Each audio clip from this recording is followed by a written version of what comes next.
Vamos abrir as nossas lições. Lição de número 6, dia 11 de novembro de 2018. O nosso tema, o nosso título é Sinceridade e Arrependimento diante de Deus.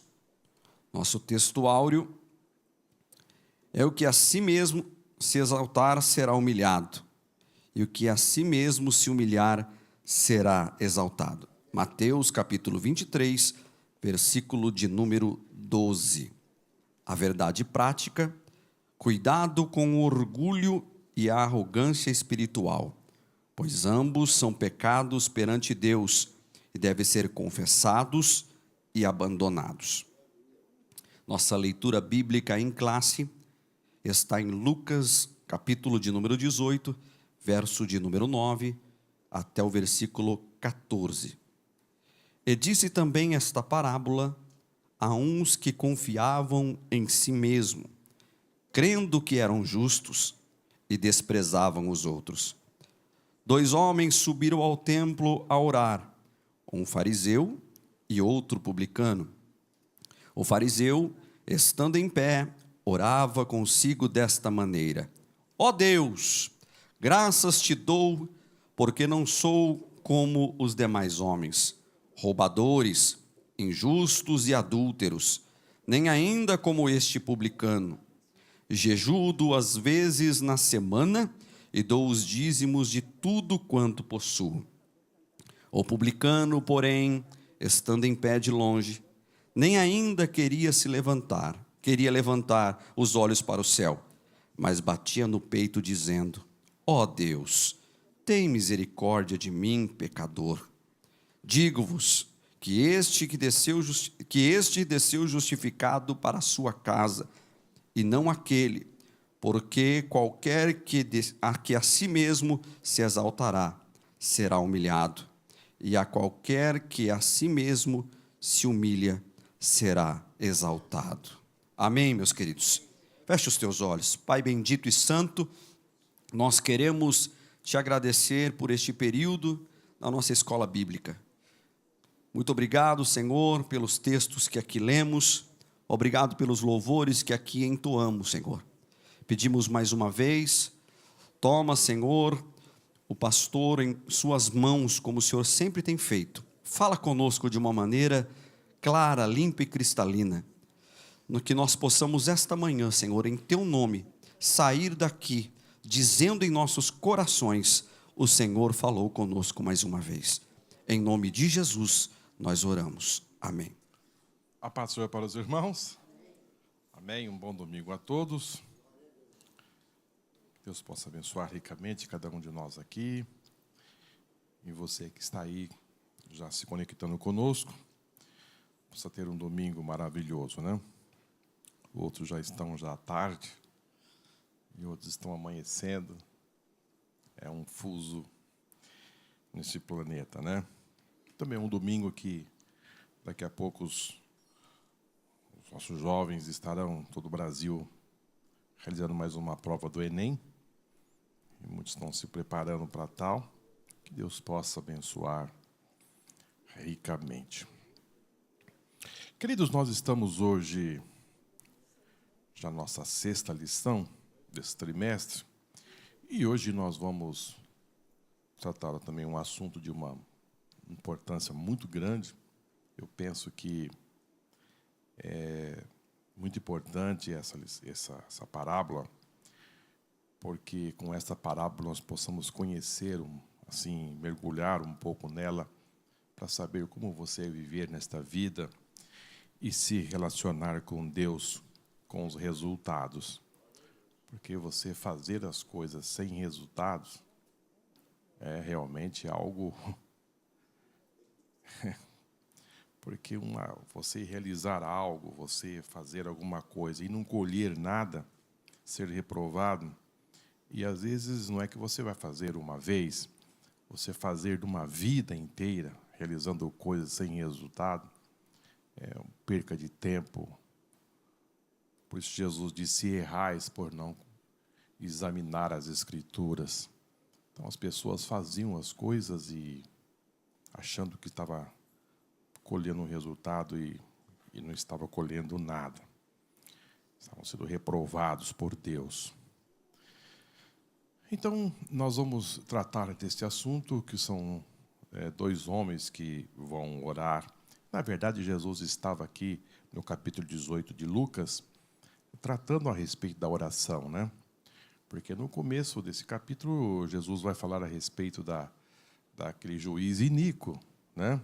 E da pobre viúva que estava tentando buscar junto ao juiz a resposta de uma demanda.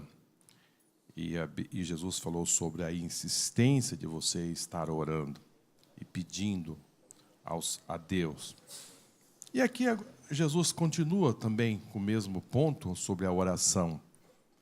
E agora, mas ele vai se referenciar dois homens que sobem ao templo para orar. Introdução. Talvez a parábola do fariseu e do publicano seja uma das mais conhecidas. Ela mostra que a dependência humilde diante de Deus, em vez de justiça própria, é a base para a resposta de oração. Muitas pessoas acreditam que Deus deve responder suas orações com base naquilo que elas fazem para com Ele. Contudo, na contramão da misericórdia, da meritocracia religiosa e dentro da gloriosa graça de Deus, que faz cair chuva sobre os justos e injustos. A lição de hoje nos ensina que o Deus quer que as nossas orações sejam permeadas de sinceridade e arrependimento. Quando oramos a Deus, devemos confiar em quem Ele é e não em quem nós somos. Jesus ensina que são felizes os humildes de espírito, aqueles que reconhecem a sua real condição diante de Deus. Por isso, hoje vamos falar sobre a sinceridade e o arrependimento para com o Senhor. Muito bem. Como disse para os irmãos, é uma parábola lucana, é Lucas que vai reportar sobre esta parábola. E nós vamos tratar hoje aqui de dois homens, o fariseu e o publicano.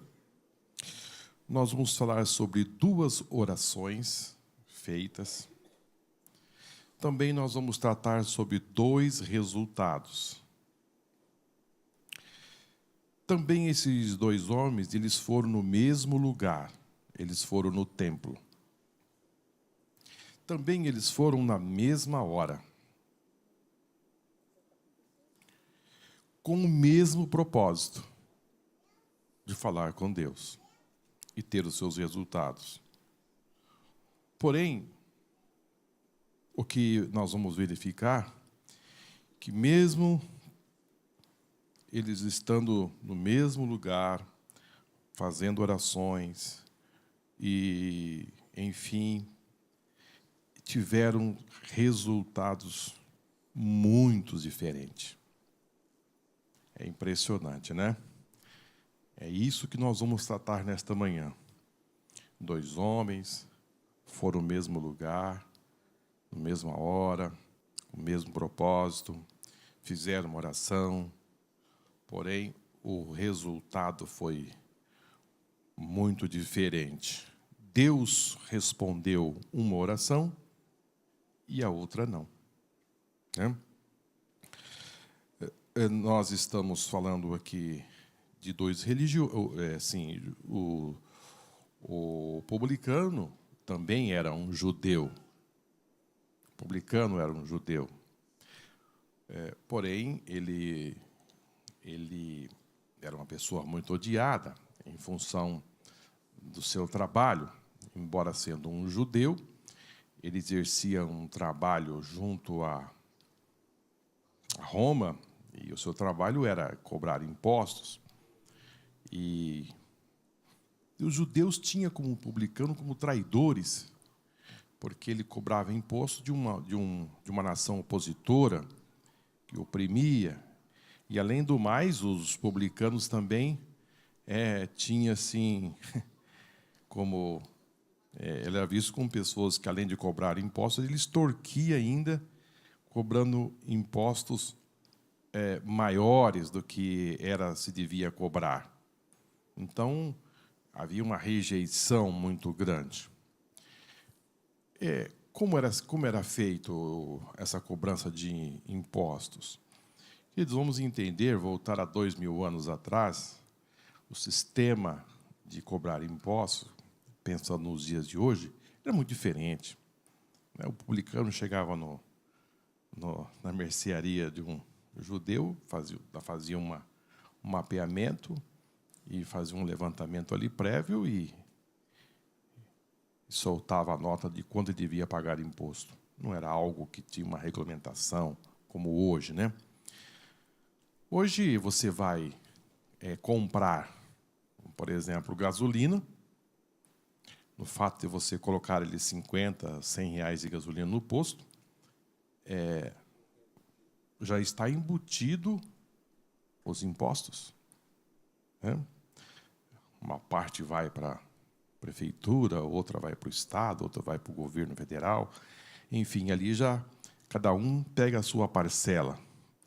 Quando você também paga um pedágio, você também está pagando impostos para diferentes departamentos. Ou mesmo quando você vai no supermercado, você vai fazer uma compra, e quando você passa no caixa, você já está pagando os impostos. E aqueles que trabalham, assim, que recebem o seu contra-cheque no final do mês, também está ali já deduzido o imposto de renda, já está deduzido também o INSS, enfim. E depois você vai olhar no rodapé, lá está o valor líquido do seu salário, já descontado todos os impostos, enfim, que se faz necessário na legislação brasileira. Diferentemente daqui, que quem fazia a cobrança dos impostos eram as pessoas que andavam e caminhavam pelas ruas e cobrando os impostos, né? Então, as pessoas se expunham bastante e acabavam, assim, tendo essa rejeição muito forte.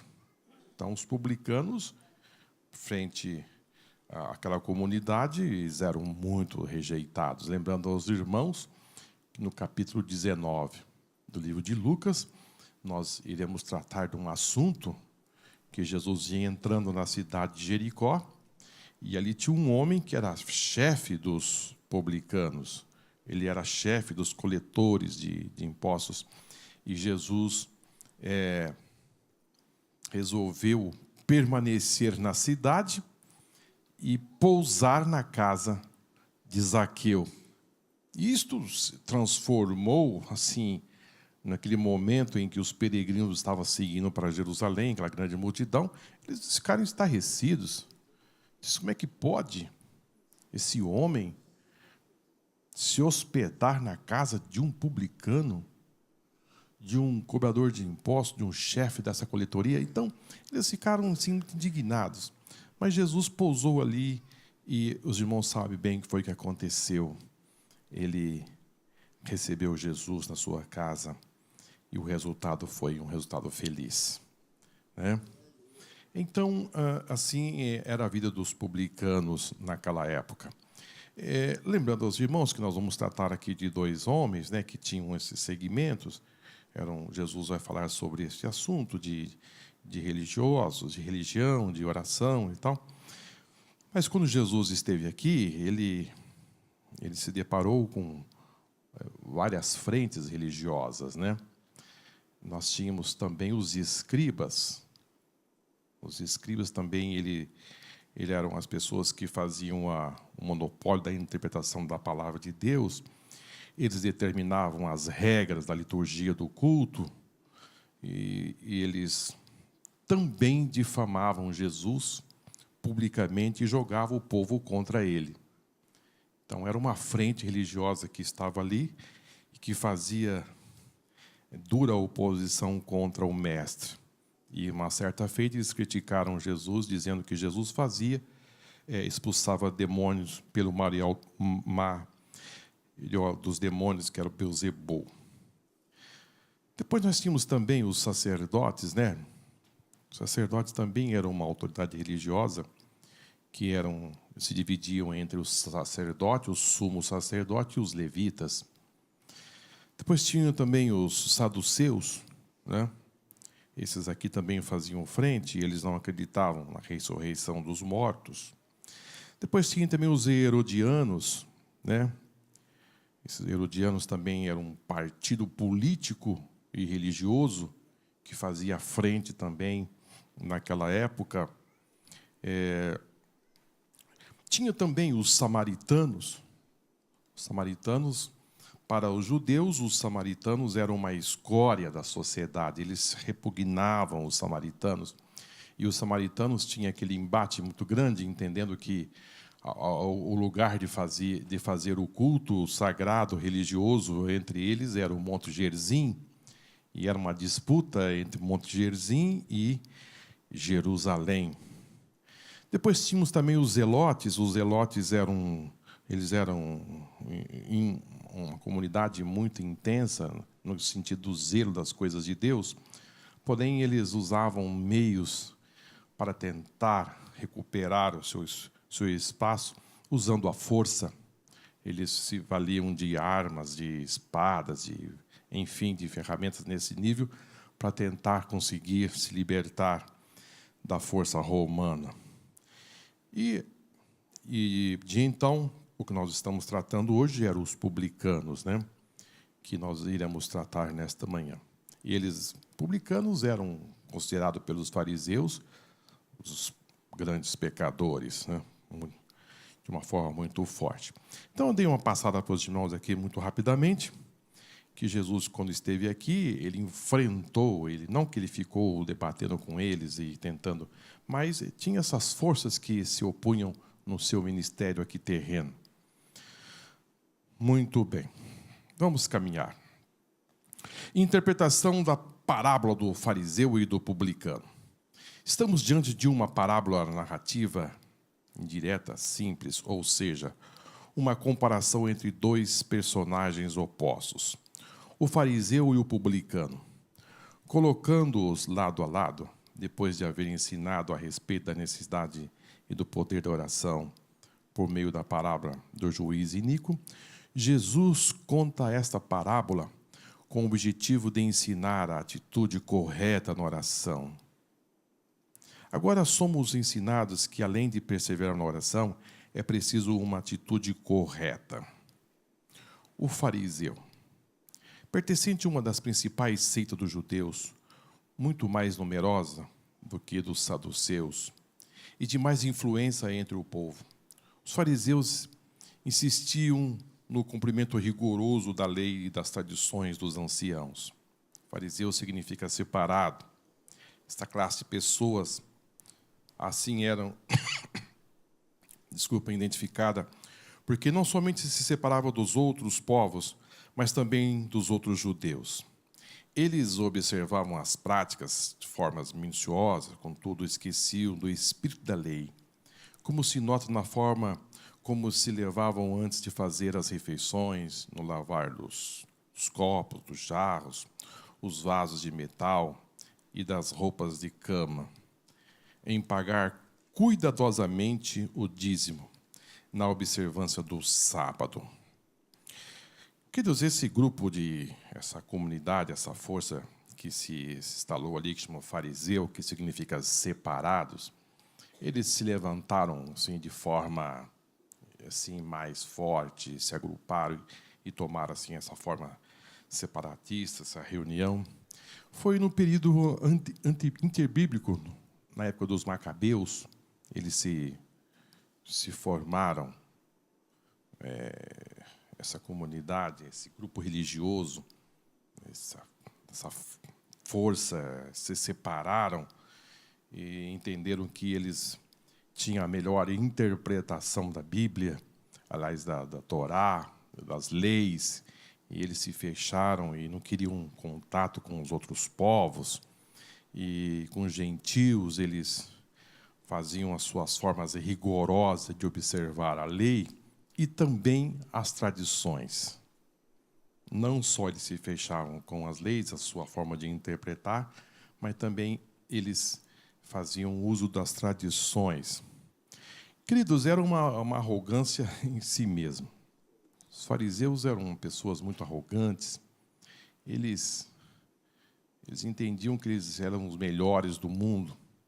Eles se vangloriavam por ter nascido judeu. Já era um ponto que eles já tinham essa arrogância. A segunda, por pertencer a essas, nós digamos, seita, eles se fechavam em si, eles eram muito arrogantes. A segunda, que eles achavam que eles estavam acima também de todos por não ter nascido mulher, por ter nascido homem. Nos imagino só uma pessoa achar que está acima por ter nascido homem e não mulher. Então, eles faziam frentes a tudo. Quando Jesus foi na casa de Simão, que recebeu aquele convite para o jantar, Jesus o reprovou em alguns pontos, né? Jesus disse: eu entrei na sua casa e você não me lavou os meus pés. Ou seja, eles faziam, ensinavam, porém, os atos deles eram conforme eles imaginavam que deveria ser. Porém, eles falhavam em muitos pontos básicos para quem estava com tanta arrogância que era um cumpridor da lei. Então, assim era a forma que esses homens se comportavam, né? Eles eram legalistas, né? Legalistas. Eles estavam... o estilo de vida que eles viviam eram realmente de uma reprovação total. E Jesus vai fazer o uso dessa parábola, fazendo a diferença entre o publicano, que eles rejeitavam tanto, e também a oração desse fariseu. É interessante que, na sua oração, que ele vai fazer, ele não fala nada dos seus pecados. Ou seja, ele é puro, ele não tinha falha nenhuma. Ele vai falar, levantar na sua oração apenas os seus méritos. Ele vai falar sobre os seus méritos. E, além do mais, eles se colocavam acima, né? Porque o dia da expiação era o dia que a nação de Israel fazia o jejum. Eles jejuavam. E se percebe que Jesus, nessa parábola, vai dizer que ele jejuava quantas vezes? 2 vezes na semana. Então, ele se julgava extremamente santo. A tradição diz que quando eles, por algum motivo, eles barravam num gentil, aí eles tinham que fazer uma purificação. Eles tinham que lavar a roupa e tinham que se banhar, porque tocou em alguém impuro. Então, imagine só. E também, irmãos, ele chega ao ponto de dizer que ele cria que Deus estava para escutar as suas orações e não a oração do outro. Que prepotência! Achar que Deus ia ouvir a sua oração e o outro era tão pecador que Deus não ia ouvir a oração do outro. Ele, sim, deveria receber de Deus uma forma hipócrita, né? É uma forma vazia, uma forma egoísta, vaidosa, cheia de arrogância, e uma oração cheia de exaltação, cheia de exaltação. Realmente, nós vamos trabalhar muito nesta oração desse fariseu e também na oração do publicano. Penso que você fazer uma oração assim, desta forma, é muito difícil, né? Fazer uma oração, eu acho que a dificuldade é grande, mas quando uma pessoa está cheia de exaltação, ele faz isso assim como se fosse uma prática, uma reza, O publicano. Os publicanos, geralmente judeus, eram cobradores de impostos que trabalhavam para os romanos. Os judeus consideravam os publicanos traidores e apóstatas, porque cobravam os impostos para a nação que oprimia. Eles eram julgados como pessoas de vil caráter, porque alguns também acabavam extorquindo grandes quantidades de dinheiro do seu próprio povo. Os publicanos sempre eram classificados entre os pecadores, os pagãos e as meretrizes. O povo murmurava pelo fato de Jesus comer com eles. Chama a atenção o fato de Jesus ter escolhido um publicano, Mateus, para segui-lo, tornando-se apóstolo. Mateus 9:9 vai nos dar essa informação. E Jesus, passando adiante dali, viu assentado na alfândega um homem chamado Mateus e disse-lhe: segue-me. E ele, levantando-se, e o seguiu. Vamos imagine, às vezes eu fico a pensar neste homem, Mateus, que quando Jesus passou pela alfândega e viu, chamando, disse: segue-me, e levantando-se o seguiu. Uma decisão desse homem, chamado Mateus, de receber o convite do mestre. Era um homem que tinha uma posição financeira diferenciada, pela sua profissão, porque ele exercia.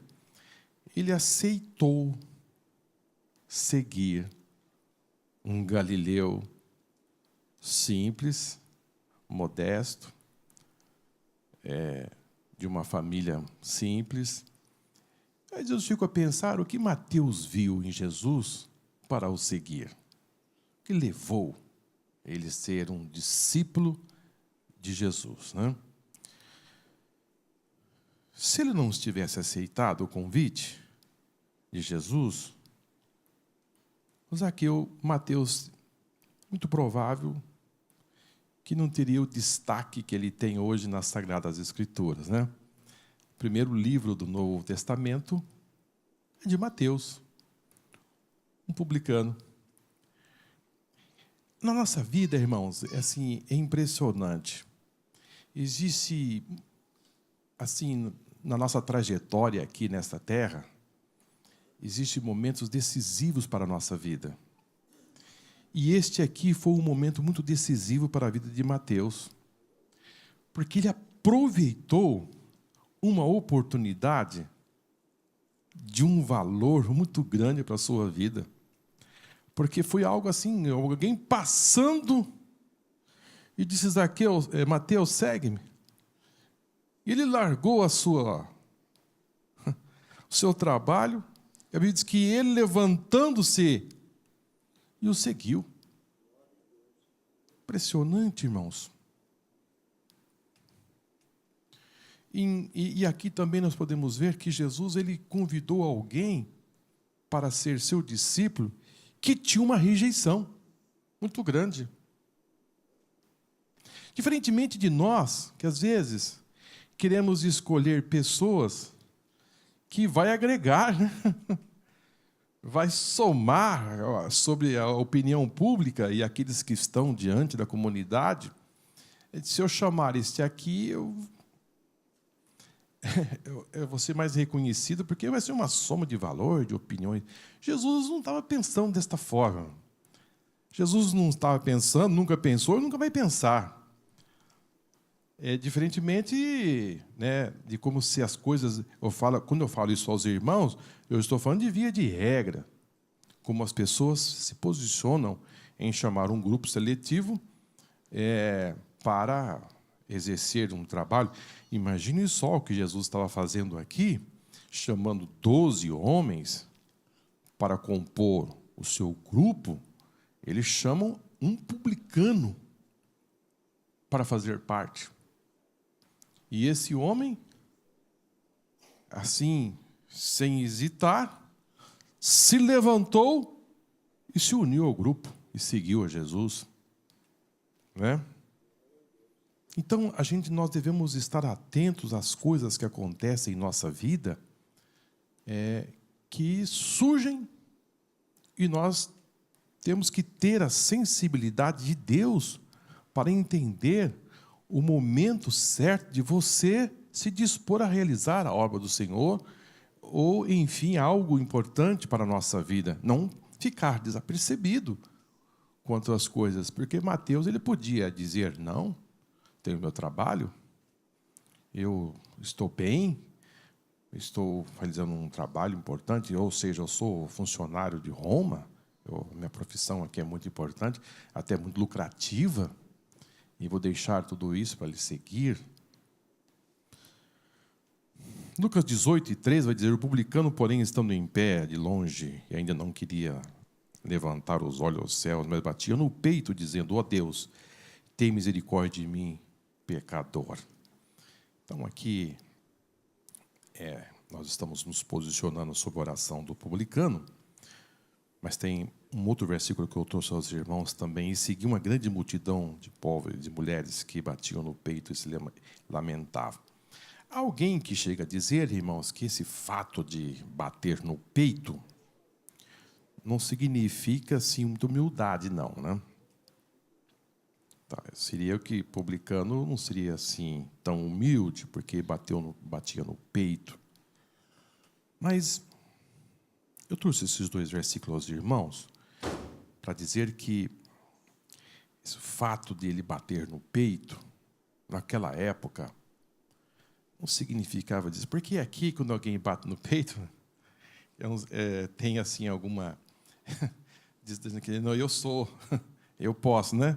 Ó, você já viu alguém fazer assim, ó? Eu consigo.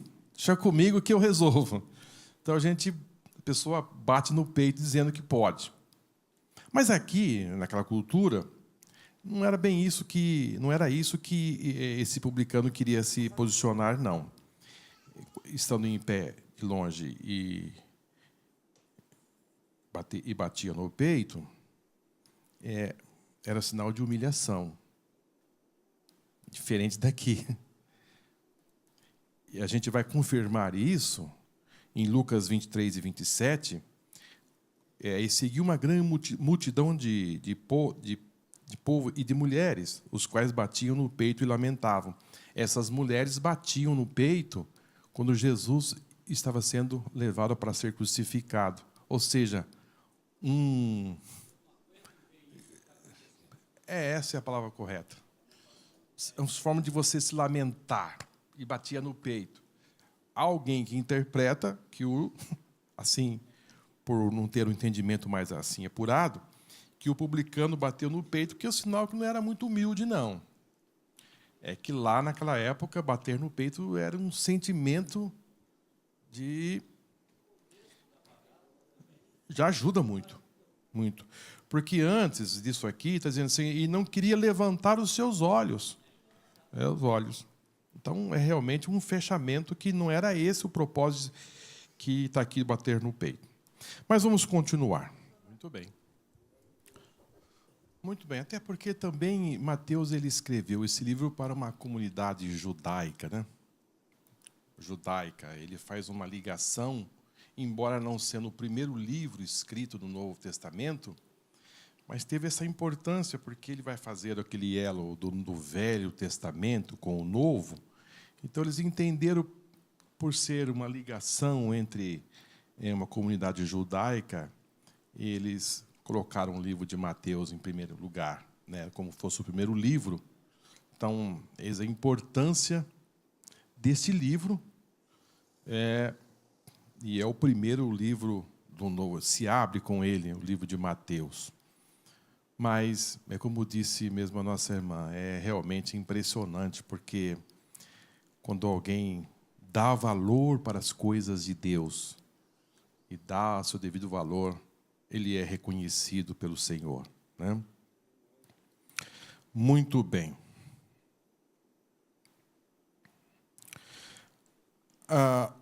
aquilo que Jesus, assim, Jesus sofreu muito com, assim, com oposição, porque Jesus, ele, no capítulo 19 de Lucas, ele vai fechar esse assunto com o Zaqueu, porque Jesus veio aqui não trazer separação entre as pessoas, né?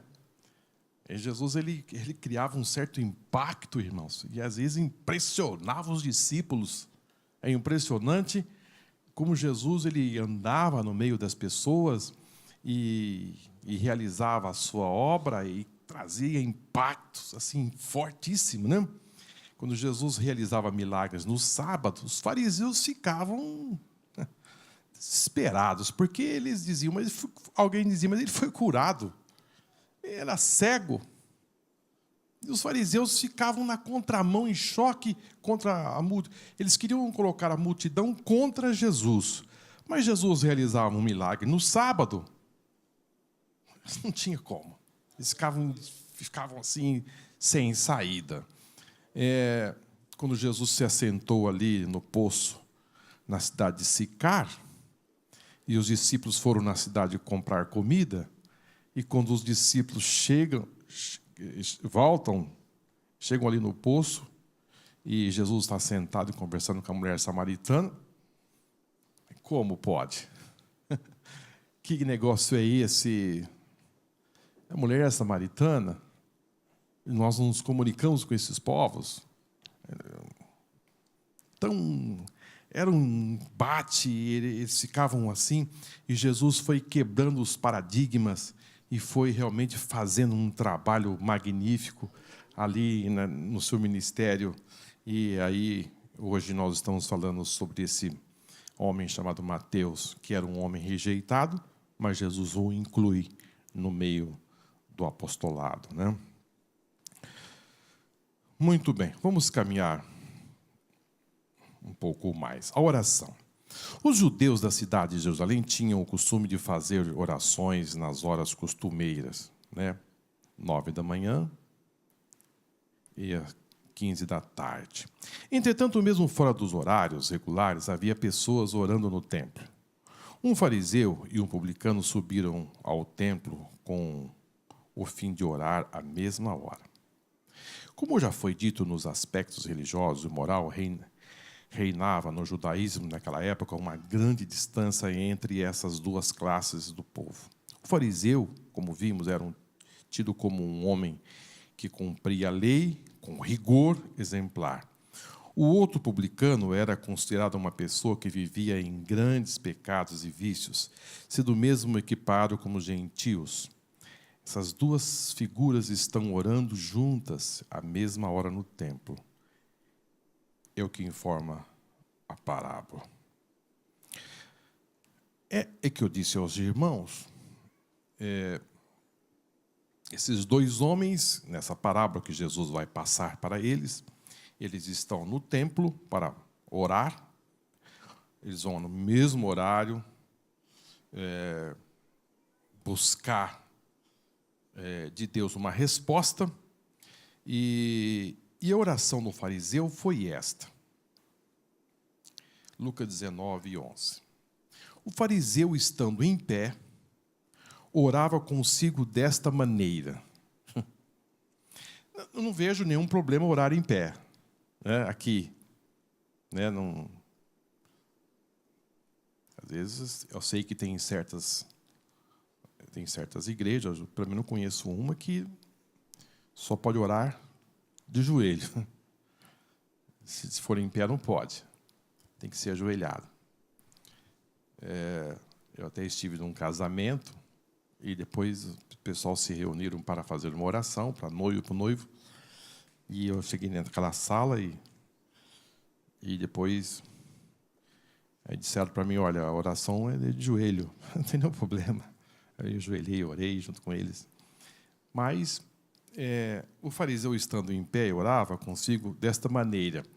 Então, esse fariseu, nessa parábola que nós estamos aqui, nesse momento retratando do que Jesus falou, ele vai orar, se posicionar junto ao altar, Não é que orar em pé tem algum problema, mas é que ele se vai para um lugar fazer essa oração para ser visto. Ele não quis fazer uma oração em pé no canto do templo. Não, ele vai se estar em pé aqui, significa dizer que ele vai para uma posição de destaque para que ele possa ser visto para os demais. Não é? Nós oramos aqui, tá? Não é o caso de que nós estamos fazendo isso como para ser visto. Mas nesse caso aqui, sim, ele vai, veja aqui, o fariseu estando em pé, orava consigo desta maneira: ó Deus, graças te dou porque não sou como os demais homens. Olha, queridos, é muita arrogância, né? Para uma oração de um homem que já vai começando dizendo, ó Deus, é a primeira vez, ele só usa Deus aqui nessa hora. Mas para dizer que ele não era como os demais homens. Ou seja, ele já está se auto-justificando que ele é melhor do que as outras pessoas. E ele vai até dizer aqui o que eles faziam.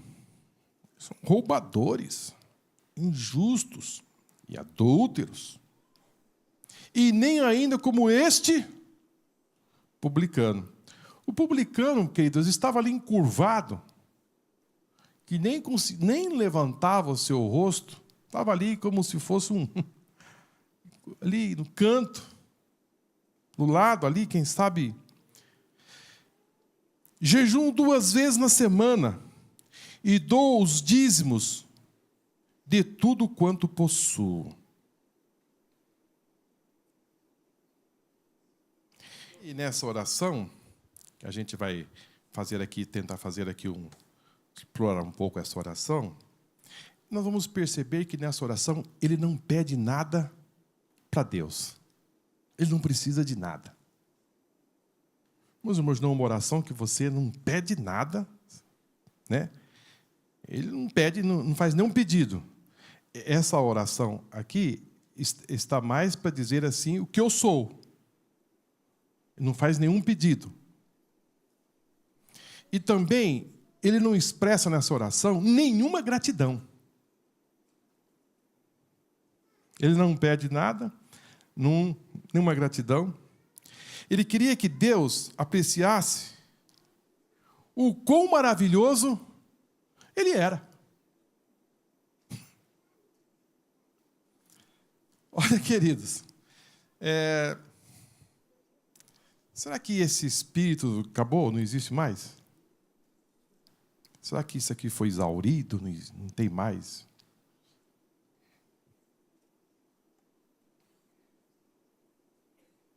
Diferentemente do publicano, que na sua oração, ele diz assim, 18 e 13, ó Deus, tem misericórdia de mim, que sou um pobre pecador.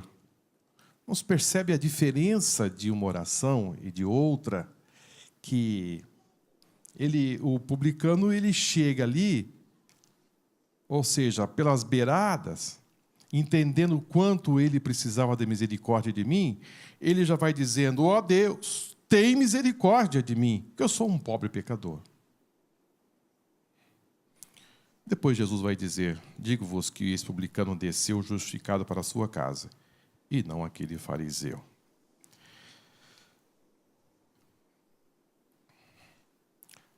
O fariseu, na sua oração, ele mostrou o quanto ele adorava a si mesmo. Ou seja, ele era um egocêntrico, as coisas estavam voltadas unicamente para si. Ele era o melhor, ele jejuava, ele não era como os ladrões, ele não era como os adúlteros, como aqueles que praticavam pecados. Não, eu não sou. Nem como este aqui, ó, esse publicano. Ou seja, ele estava orando para Deus, mas ele estava orando para Deus olhando no espelho. A gente, assim, acaba vendo, assim, Jesus dizendo Zaqueu, Mateus, segue-me, né? Assim, muito rapidamente, nas entrelinhas. Mas eu penso assim, quero assim levar os irmãos a pensar que Jesus, a sua fama, ela percorria aquelas regiões. Aquilo que Jesus estava fazendo e multiplicando pães, peixes, curando as pessoas, né? Marcos vai dar muito foco nisso aí, no início do ministério de Jesus, foi muito forte. Foi muito forte. E quando Jesus começa o seu trabalho, ele foi de uma intensidade muito grande. E quando Jesus chama Zaqueu, Zaqueu já estava impactado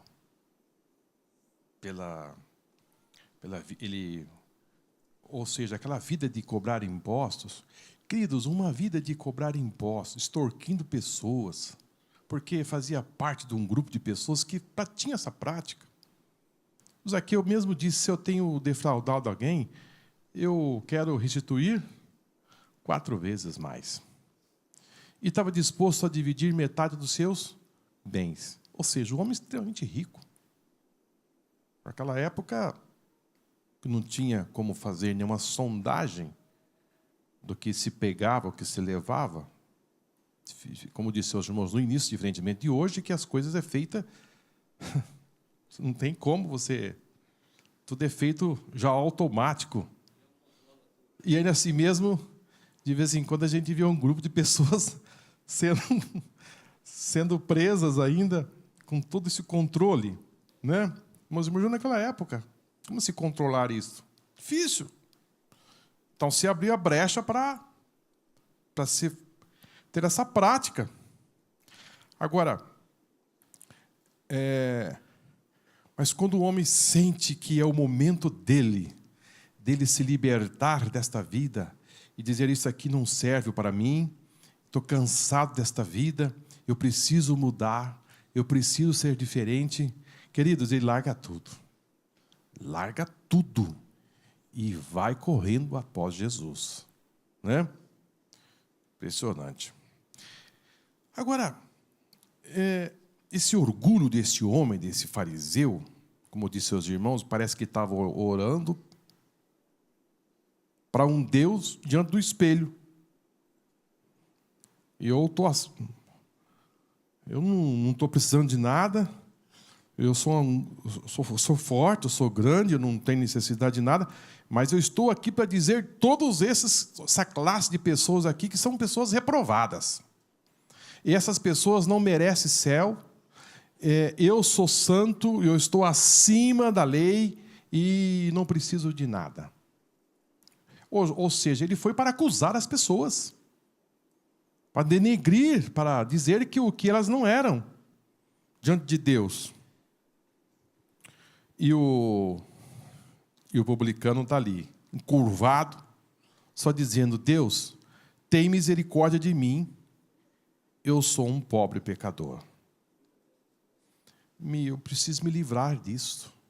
Queridos, um coração contrito, um coração, né? Um coração humilde. Vou dizer aos irmãos, assim, não é porque a pessoa está chorando que está se humilhando, não. Nossa, muito choro. Não, queridos, lágrimas não significa dizer que você está com o coração contrito. Existe lá, o pastor está dizendo lágrimas de crocodilo. O raio-x de Deus vai além das lágrimas. Vai além das lágrimas. Porque, às vezes, essa é uma lágrima de remorso. Não é uma lágrima de realmente de arrependimento do seu estado, que você precisa, diante de Deus, de uma mudança, né? De vida e de se colocar diante de Deus, dizendo, Deus... Agora, quando o publicano ele diz, Senhor, tem misericórdia de mim, que sou um pobre pecador, ele está dizendo assim, Deus, eu não sou nada. Eu só dependo da sua misericórdia. Diferentemente, queridos, de quando nós vamos falar com Deus e nós vamos fazer as nossas orações, não vai pensar que Deus vai responder aquilo que você está pedindo.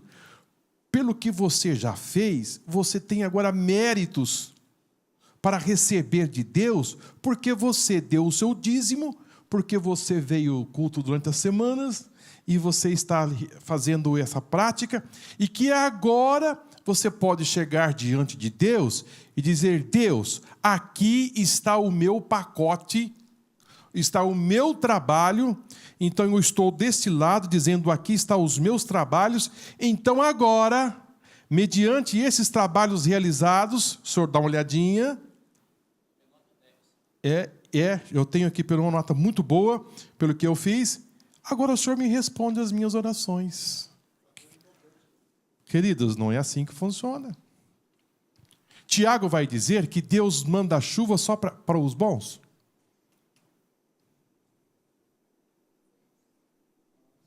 Para os maus também.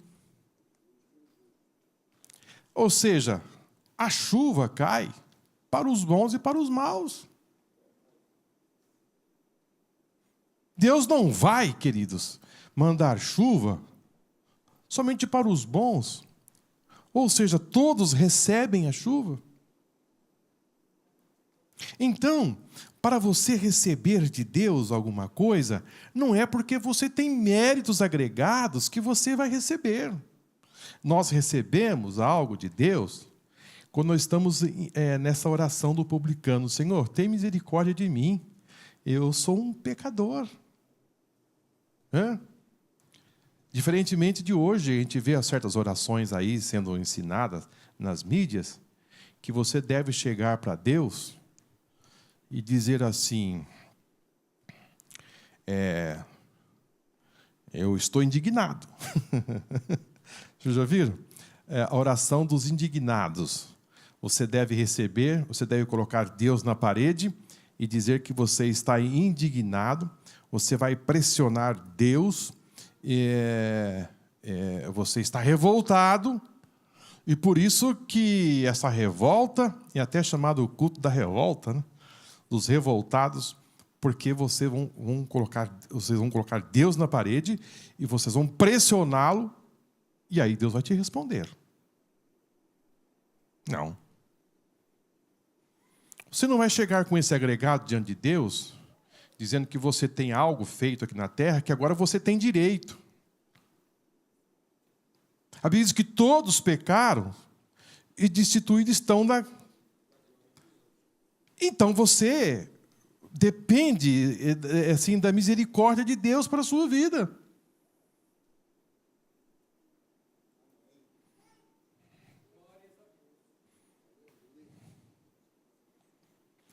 Eu acho interessante, queridos, que a oração do publicano, ele pede a misericórdia de Deus, né?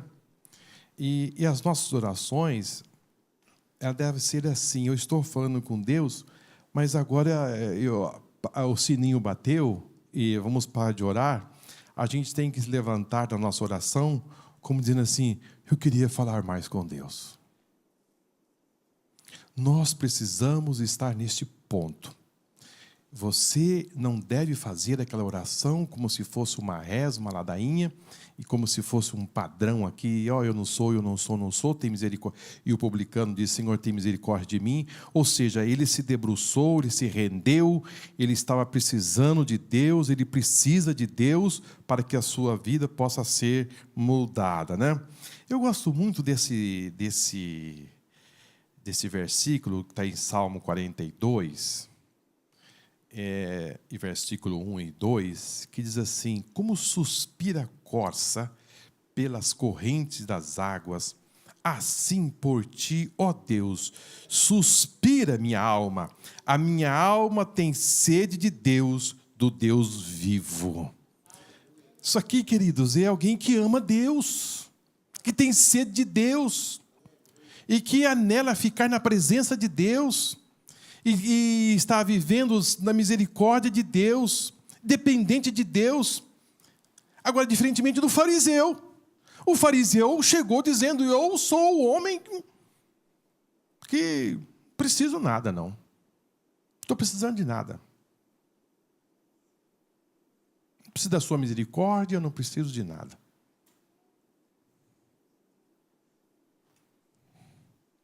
Às vezes, querido, o homem vai caminhando nesta vida e existe uma palavra que se chama presunção. A presunção. A presunção é o fato da pessoa achar que ela é melhor do que o outro. Olha, e ele vai fazendo, ele vai medindo.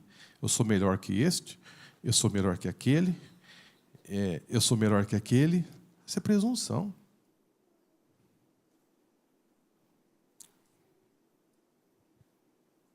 Ele não sabe que isso faz um mal muito grande.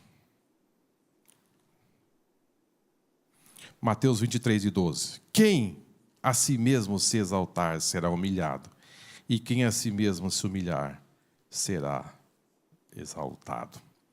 Vamos rapidamente. A hipocrisia do fariseu. A postura do fariseu no momento da oração, inicialmente, da parábola contada por Jesus, se detém no fariseu com o objetivo de dizer como este formulava as suas orações. De acordo com uma das interpretações, o fariseu postou-se em um local isolado e ali orou. O texto enfatiza uma posição distinta, separada do fariseu. Ele postou-se de maneira que chamava atenção e atraía sobre si todos os olhares dos presentes. Ele orava como todos os devotos judeus, de pé, com os braços erguidos e cabeça levantada. Ele agradece a Deus. Esta é a forma clássica da oração bíblica judaica. O louvor, o agradecimento a Deus. O fariseu, antes de tudo, agradece a Deus por estar isento dos vícios dos outros homens. E em seguida, porque é rico de obras meritórias. Aqui está a oração de um hipócrita. Ele, na verdade, está ali disfarçado, né? Até Jesus, queridos, ele colocou uma posição, uma certa feita. Jesus disse que o que os fariseus ensinavam, o que eles falavam, deveria ser seguido. É impressionante como Jesus ele apura tudo, né? Ele não deixa escapar nada. Ele disse, porque, queridos, às vezes as pessoas querem pegar tudo e não. Jesus disse, olha, o que os fariseus ensinam, vocês devem fazer. Porém, o que os fariseus praticam, vocês não fazem. Eles separam uma coisa da outra. O que eles ensinam, vocês fazem. Vocês podem fazer, eles estão falando certo. Agora, as suas obras, que eles fazem, vocês não devem fazer. Porque eles são hipócritas. Né? Quem é o hipócrita? É um ator. O hipócrita ele é um ator. Ele representa um papel diferente daquilo que na vida é real.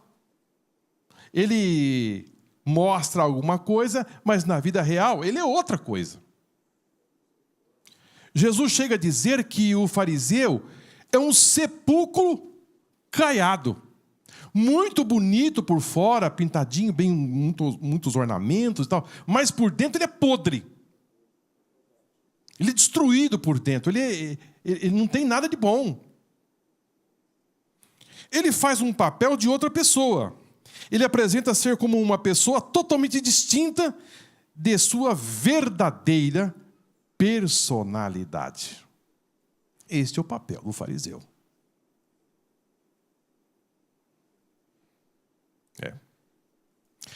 O hipócrita, irmãos, ele vive de aparência, ele se protege atrás de uma máscara, e vive uma mentira e vive de uma farsa.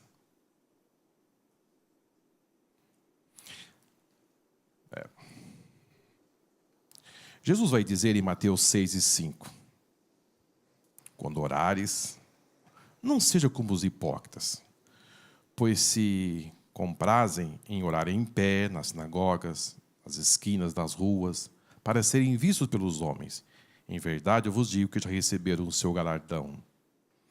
Aí Jesus, no final, Mateus vai dizer, 23 e 27, ai de vós, escribas e fariseus, hipócritas, porque sois semelhantes aos sepulcros caiados, que por fora realmente parecem formosos, mas interiormente estão cheios de ossos de mortos e toda a imundícia. Isso aqui, queridos, é você viver de forma assim, de uma farsa, viver mascarando tudo. Queridos, é viver nesta vida perdendo muito, porque você vai somando perdas e mais perdas. A melhor coisa que tem é você ser uma pessoa transparente, você ser realmente o que você é, né? Nós passamos por uma eleição agora e o candidato que acabou ganhando, o que se fala nas mídias é que ele, para ganhar ou para perder votos, não esconde as coisas, não esconde o que tem que dizer, é ser mais transparente, né? Vamos por alguns pontos que eu trouxe aos irmãos aqui. Orar não é proferir formas bonitas, bem colocadas, retoricamente, ou ainda regada de lágrimas. Não, isso... Orar não é exaltar nem proclamar suas próprias virtudes. Quando você estiver orando, você não precisa fazer isso. Aquilo que o fariseu fez. Senhor, o Senhor sabe que eu tenho feito. Não, queridos, vem por baixo. Eu gosto muito daquela oração da mulher que, quando Jesus esteve ali fora dos termos de Israel, em Tiro e Sidom, a mulher chegou por baixo, né, irmão? Chegou por baixo pedindo a misericórdia de Deus e ela foi atendida de forma assim brilhante no final de tudo. O fariseu, ele não orou. O fariseu, ele não orou, irmão. Aquilo não é uma oração. Não dá para dizer que o que ele fez é uma oração. Ele fez, sabe o quê, irmãos? Um discurso eloquente para se autopromover. Porque vejam bem, quem estava perto vendo o fariseu orando, ele estava orando. Ele estava fazendo um discurso da sua autopromoção. Ele queria que as pessoas que estavam ali junto do templo, perto do altar, e ainda mais ele com as mãos levantadas, falando alto, ele estava se fazendo ali uma autopromoção de quem ele era. Porque você começar a orar dizendo, Senhor, eu não sou como esses demais homens, como os roubadores, os adultos, os pecadores, e nem como esse publicano. Ele não estava fazendo uma oração, ele estava se autopromovendo no meio do povo.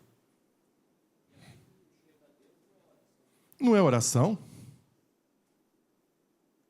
Outra coisa, queridos, ele não orou, ele tocou, foi trombeta. Ele deu o alarme de quem ele era. Ele tocou, foi uma buzina. Ele não orou, ele aplaudiu a si mesmo. Ele fez algo para as pessoas dizer, olha, esse homem é realmente impressionante. Ele não orou, irmãos, ele fez cócega no seu próprio ego. Ele só fez assim, dizendo, olha, tudo é para mim aqui, tudo que eu sou. Ele não orou, ele fez um solo do hino. Quão grande és tu, diante do espelho.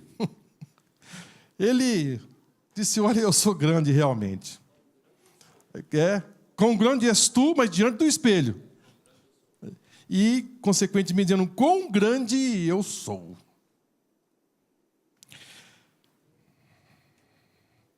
Queridos, não existe nada mais abominável aos olhos de Deus do que a soberba. do que a soberba.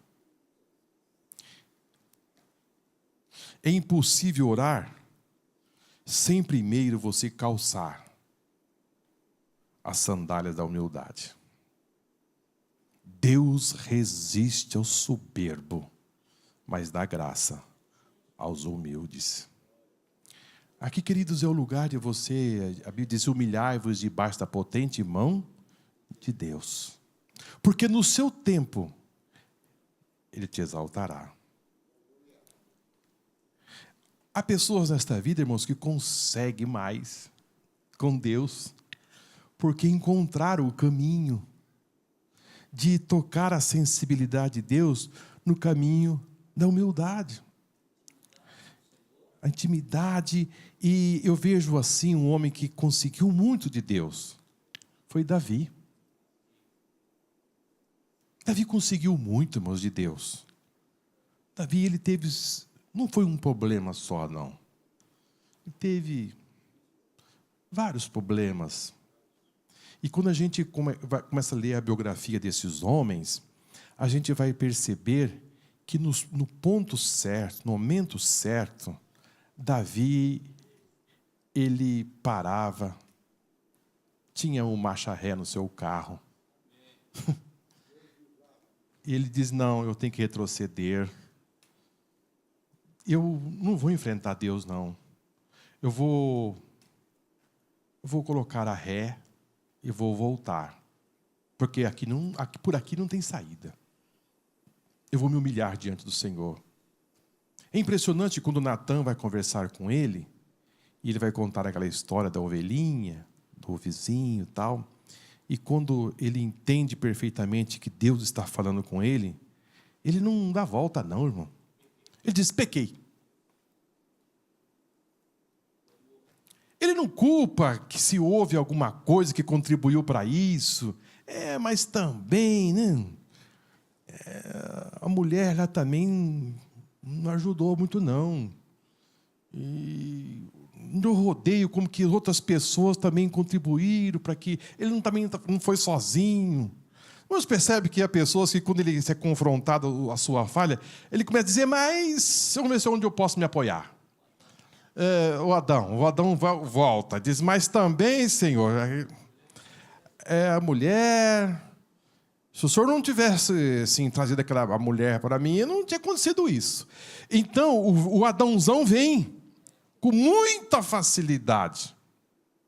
Diz, por que, meu irmão, que você está assim, tanto tempo sem vir na igreja?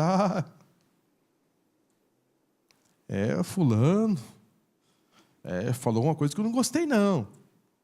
Ou outra coisa. Enfim, existem N coisas que as pessoas passam a dizer, mas ele não assume que ele também estava já vivendo uma vida sem oração. Estava ali uma engrenagem seca, só estava esperando uns barrãozinhos para ir embora. E depois você vai falar com ele, não, muita gente que contribuiu para isso. Queridos, quando nós calçamos as sandálias da humilhação, a gente começa, queridos, a dizer assim, não, eu tenho problema, eu tenho dificuldade, eu preciso da misericórdia de Deus, eu sou um pobre pecador, Senhor, tem misericórdia de mim. Quando Davi se posicionou, que o anjo estava descendo, matando o judeu, matando, Davi se posicionou e disse, Deus, foi eu que pequei, por que o Senhor está matando essas pobres ovelhinhas? Foi eu, Deus. Dessa sentença na minha vida. Não foram eles. Isso aí, queridos, é você dizer, Deus, eu reconheço o meu pecado. Eu reconheço as minhas falhas. Eu preciso da sua misericórdia.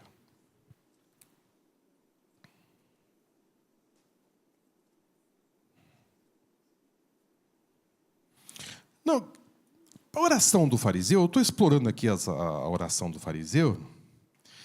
Queridos, a oração do fariseu, Deus era apenas a moldura do quadro. Deus era apenas a moldura do quadro.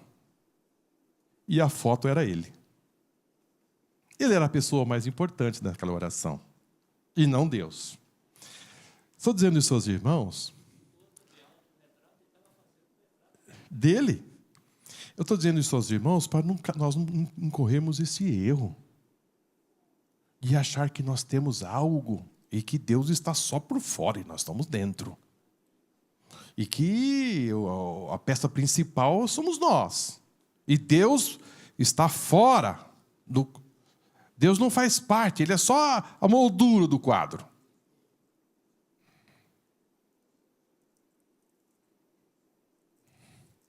Deus aqui era apenas um trampolim para o fariseu alcançar, sabe o quê?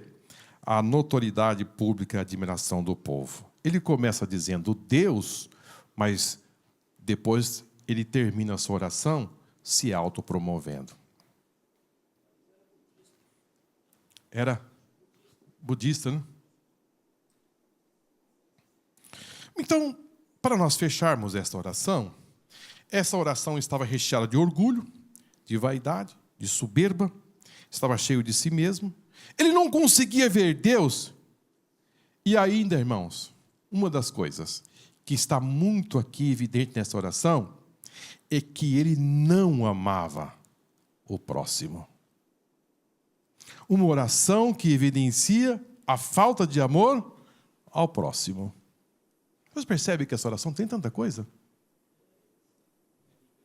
É muito rica de informações.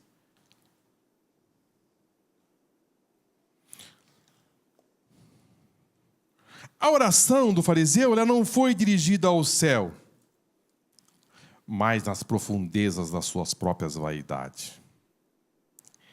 Ele não falou com um Deus supremo que está no trono do universo, mas se dirigiu ao seu próprio eu, escatelado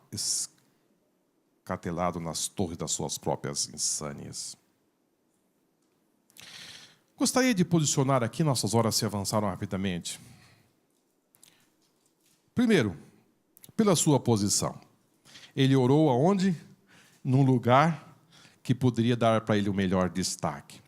Querido, quando nós fazemos as nossas coisas e fazemos para Deus, você não precisa se posicionar para que as pessoas possam ver. Você não precisa disso. Faz para Deus. Você não precisa procurar os holofotes. Você não precisa dizer, não, mas aqui ninguém vai ver. Não, faça para Deus. É Deus que precisa ver, ouvir as suas orações. Não é as pessoas. Se eu fizer isso, eu não estarei em evidência. Jesus chega a dizer, quando vocês forem em algum lugar, não procure sentar nas primeiras cadeiras. Você pode passar vergonha. Por quê? Vai chegar alguém ali que vai precisar sentar ali. E depois você vai ser removido.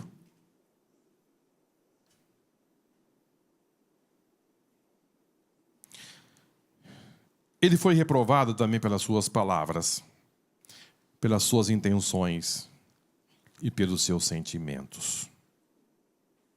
Uma oração comum. A oração que ele fez foi uma oração, podemos dizer assim, uma ladainha, foi algo que ele estava acostumado, quem sabe. Essa oração do fariseu, é bem provável que ele não fez essa oração aqui pela primeira vez ou a última vez. Isso aqui é uma prática, porque se sentiu melhor com os demais, então estava sempre se promovendo no meio do povo. Uma oração arrogante, né? Também que nós já passamos aos irmãos. A oração sincera do publicano. Esta aqui, podemos colocar aqui um destaque, né? A oração do publicano. O cobrador de impostos parece não estar à vontade no local do culto. Ele não está apto nem mesmo para assumir o comportamento normal de quem orava. Bate no peito, como aquele que está numa situação de desespero. Suplica como forma do pecador que não se sabe fazer o elenco dos seus pecados. É a oração do pobre que confia totalmente em Deus. Com uma profunda dor, ele exclama: Deus, tem misericórdia de mim, pecador. Nessa breve porém, sincera e humilde oração. A ênfase recai sobre a palavra pecador. Eu gostei muito dessas palavras do comentarista, porque o que está aqui, irmãos, a máxima dessas duas orações aqui, que está em evidência, que Jesus colocou nessa parábola, é que o fariseu não se colocou como um pecador. Ele admitia que ele era um pecador. Ele tinha consciência das suas práticas. Ele sabia que ele tinha feito. Então ele chega diante de Deus dizendo: Senhor, eu tenho consciência das minhas condições. E por isso eu me prostro diante de ti como um pecador. Mas peço a tua misericórdia. Eu quero mudar de vida, eu preciso.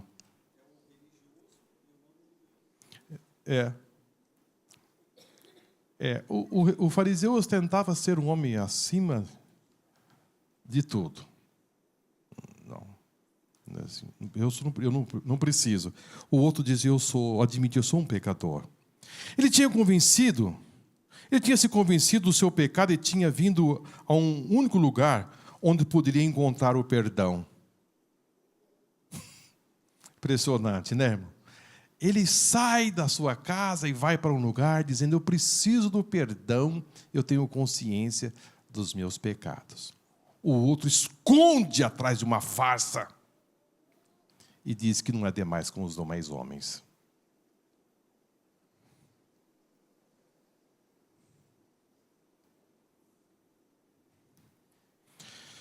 Agora, o publicano, ele volta para sua casa justificado e perdoado.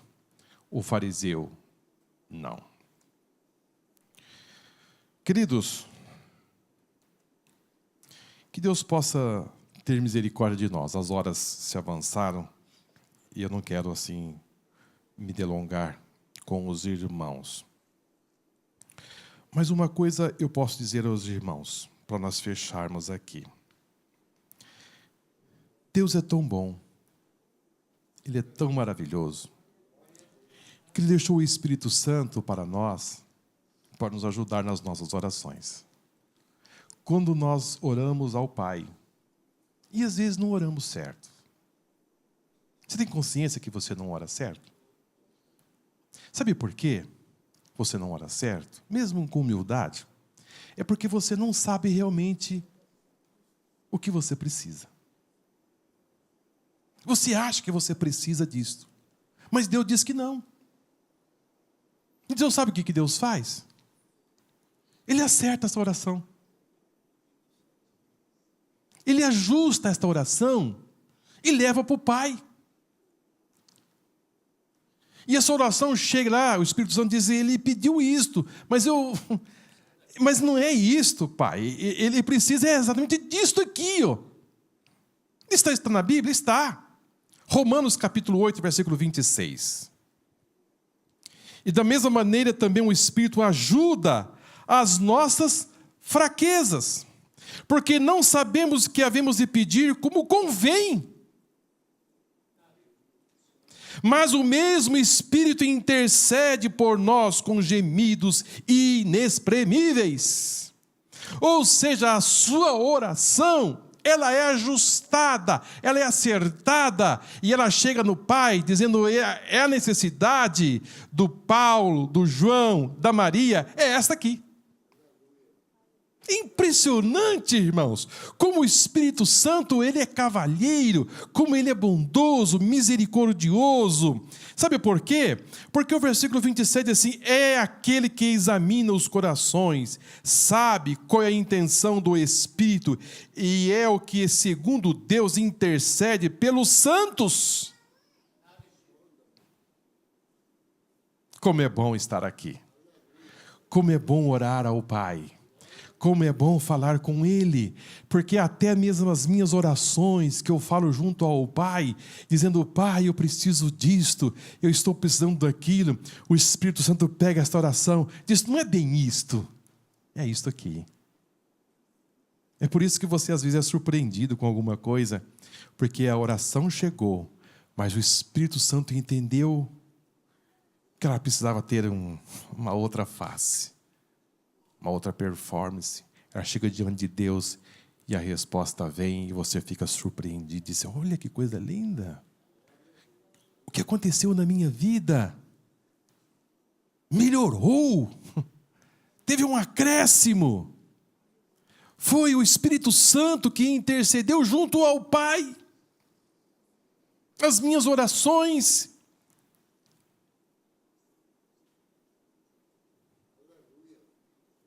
A Bíblia diz que Cornélio, irmãos, fazia o que? Orações e dava o quê? Esmola. Os funcionários que chegavam para ser contratados, disse: você é piedoso? Não, então aqui não faz parte do nosso quadro de funcionário. Você é piedoso? Sou, então está demitido. Tinha que ser uma pessoa que enquadrava com o seu sistema de vida. E a Bíblia diz que ele fazia as suas orações. Só que nas suas orações ele não imaginava que um dia ia chegar uma comitiva de homens ali na sua casa para lhe oferecer algo que ele nem tinha pedido. Ele não conhecia. Ele não sabia. É isto, queridos, que nós precisamos entender perfeitamente, que nós enxergarmos humildemente ao Senhor e pedir a Ele com humildade, com as sandálias calçadas da humilhação, e achar que nós não somos, irmãos. Nós somos pecadores, nós somos falhos.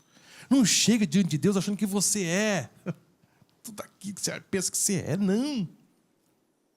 Deus é Deus, e nós estamos aqui pela sua misericórdia. Você vai ver como você vai viver de uma forma diferente. Que Deus possa nos abençoar, irmãos. Que Deus possa nos abrir nossas mentes e que esta parábola, nesta manhã, nós que estamos aqui, você que está aí nos acompanhando pela internet, entenda o caminho de você chegar a Deus, o caminho de você tocar a sensibilidade de Deus. A soberba você não vai conseguir. Achar que você tem méritos, você não vai conseguir. Não se julga melhor que os demais. Não acha que você está por cima do outro, que você está na frente por causa dos seus méritos. Não é por aí. Chega ao Deus dizendo: rasga, não as suas vestes, mas os seus corações. E se tem algo que precisa ser aparado, diga a Deus: passa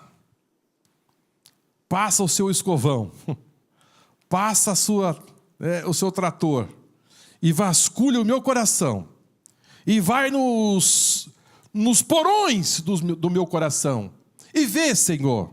E Davi chega a dizer: Senhor, só olhar não resolve, põe uma sonda. Naquela época não tinha ressonância magnética. E agora os chineses encontraram algo mais apurado do que ressonância magnética. Vem vindo algo aí realmente impressionante. Então, queridos, nós estamos diante de Deus de forma transparente, não precisa esconder nada. Gostaria de fechar com essas palavras: você não precisa esconder nada de Deus. Nem mostrar. Você não precisa. E você vai ver que vai ficar muito melhor. Vai ficar muito melhor você chegar e falar com Deus das suas necessidades e pede a Deus misericórdia. E o Espírito Santo vai fazer um trabalho magnífico na minha e na sua vida. Que Deus abençoe. Amém? Queridos, poderíamos ficar aqui um pouco mais, mas as horas disparam, Marcos. Retornaremos a esta casa às 18 horas, para mais um culto e louvor, adoração ao Senhor. Queremos agradecer a todos vocês que aqui estiveram nesta manhã, os nossos amigos que nos acompanharam até esse momento. Que Deus, de uma forma poderosa, abençoe todos vocês em Cristo Jesus, nosso Senhor. Não sei se o pastor tem algo. Não? Vamos nos colocar, queridos, em pé. Vamos agradecer por esta manhã maravilhosa. E nós podemos nesse momento falar com o Pai. Eu gostaria que nessa oração quem sabe você vai falar com o Pai algo que você nunca falou. Você nunca se achegou a Ele realmente com o coração aberto e dizer a Ele algo que você nunca disse. Disse: Deus, esse é o meu estado. Eu sou um pobre pecador. Eu preciso das tuas misericórdias na minha vida. Eu preciso crescer em algumas áreas da minha vida. Eu, Senhor, tenho certas dificuldades de crescer. Abre seu coração para Deus. Diga a Ele tudo que você sente, que você precisa. E você pode ter certeza, você tem um Pai bondoso, um Pai misericordioso, que vai lhe ajudar nas suas fraquezas, nas suas necessidades. Pai, estamos aqui, papai, mais uma vez. Estamos, Senhor, diante desta palavra que o Senhor mesmo dissesse aos seus discípulos e também aqueles que estavam lhe ouvindo, que tinham dificuldade, estavam, Senhor, tão enfraquecidos na sua soberba, nos seus orgulhos, achando que eles tinham tudo e estavam acima da lei. Mas estamos aqui, Senhor, para aprender com a oração do publicano, que chegou no templo para orar, mas ele sentia, Senhor, as suas fraquezas, as suas misérias, suas dificuldades. E ele se posicionou, papai, no sentido de pedir a tua ajuda, a tua misericórdia. Estamos aqui, Senhor, da mesma forma, para dizer: Pai, nós somos tão pequenos, tão frágeis, mas, Senhor, nós dependemos inteiramente de Ti e das Tuas misericórdias, Senhor, sobre as nossas vidas. Precisamos, Senhor, da Tua ajuda para nos estarmos de pé. Precisamos da Tua força para poder caminhar. Nós precisamos, Senhor, estar inteirados nos Teus braços, para que nós possamos sentir o Teu carinho, o Teu afável, o Teu favor. Ajuda cada um dos Teus filhos aqui nesta manhã, Senhor, nas suas fraquezas, nas suas dificuldades, Senhor, inerente a esta vida. Que eles possam, Senhor, de alguma forma, receber de Ti, Senhor, o Teu favor, e ser perdoado, ser justificado. Ó, Senhor, e sair desta reunião, Senhor, de uma forma diferenciada. E bem como aqueles que estão tão longe, Senhor. Queremos pedir que estas vidas sejam mudadas para sempre. Que eles possam sentir, Senhor, o Teu perdão. E sentir, Senhor, que existe um caminhar junto. Ó, Espírito Santo. Que, Senhor, tira, Senhor, esse senso de culpa. Tira, Senhor, dê um alívio a esta carga, que eles possam se aliviar, Senhor, dos seus pecados e sentir, Senhor, que há um Pai que é amoroso e que pode lhe ajudar na caminhada aqui nesta vida.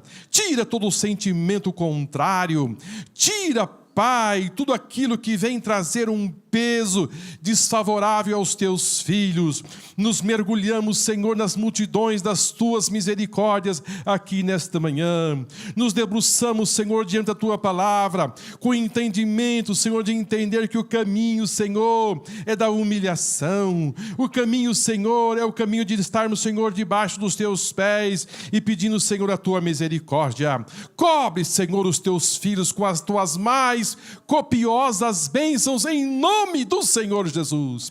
Abençoa cada um dos Teus filhos que estão aqui nesta casa, mas aqueles que estão mais distantes, Senhor, que nesta manhã eles possam se juntar e dizer: há uma esperança para mim, há um Deus que atende a oração do pobre pecador. Em nome do Senhor Jesus, em nome do Senhor Jesus, nós te pedimos e te agradecemos. Amém e amém, Jesus.